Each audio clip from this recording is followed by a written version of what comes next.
नमस्कार सब गोटे के स्वागत है मिथिला फूड में। हम संचिता कर्ण आए हम बहुत ही आसानी से बना वाला एग रोल के रेसिपी शेयर कर जा रहल छी।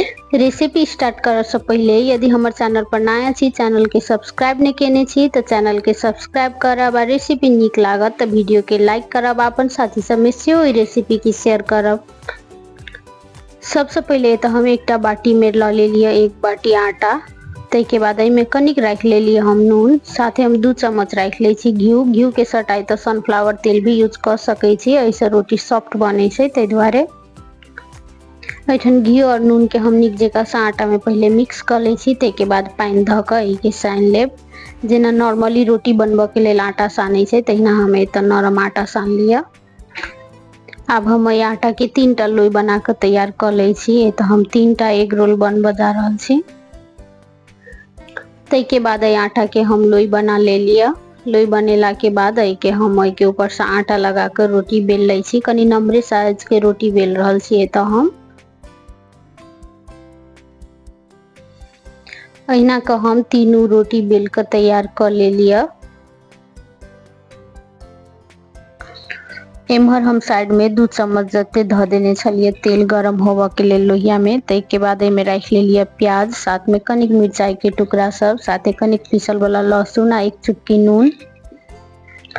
कनिक रख ले लिया मिर्ची पाउडर, साथे कनिक जीरा धनिया मिक्स कैल वाला पाउडर आ कनिक हल्दी पाउडर।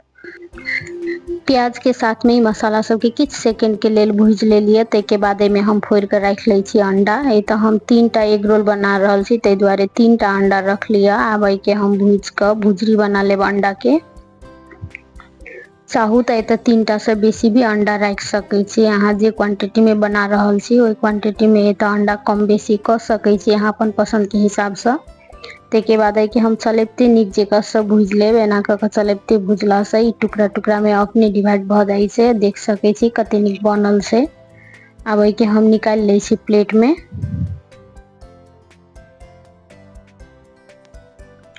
ई अंडा के भूज के प्लेट में निकाल लेला के बाद अही लोहिया में हम रख ले छी रोटी जे हम बेल कर रखने छलिए। यदि बेसी क्वांटिटी में बना रहल छी तो रोटी बाद में बेलब, नहीं तो रोटी सूख जाय छै। तो हम 3टा बनेलिए तै दुआरे पहला है रोटी बेल लेने छलिए। आब के हम पलटेबते दोनों तरफ से सेक ले छी पहले। एक साइड से रोटी निक जका से सेका गेला के बाद में हम रख ले छी 1 चम्मच जते तेल। जाबे एम्हर रोटी दोसर साइड से सेकाई छै ताबे हम एकटा बाटी में त ले लिया अंडा। तै के बाद कनिक लहसुन के पेस्ट आ कनिक नून, साथे कनिक मसाला सब सेहो एहि में रख ले लिया। तै के बाद के निक जका से मिक्स कर ले छी। जेना नॉर्मली ऑमलेट बनबै छी तहिना एहि में सब चीज रख के मिक्स कर लेब। चाहू तो में प्याज मिर्चाई सब भी काट कर रख सके छी। ए तो हम प्लेने बने लिया। तै के बाद के हम रख ले लिया रोटी के ऊपर से। आब के हम दोसर साइड से पलटा ले छी। दोसर साइड से पलटेला के बाद 2 से 3 मिनट के लेल हम अहू साइड से एकरा निक जका से पका लेब। ए तो हम गैस के फ्लेम मीडियम लो रखने छी। 2 मिनट के बाद दूसरो साइड से निक जका से पक गेला के बाद आब के हम पलटा ले लिया। तै के बाद के ऊपर से हम रख ले लिया खीरा, प्याज, टमाटर। ए सब के हम पहले ही से काट कर रख लेने छलो ह छोट छोट टुकड़ा में। तै के बाद के ऊपर से हम रख ले छी अंडा के जे हम भूज कर रखने छलिए से।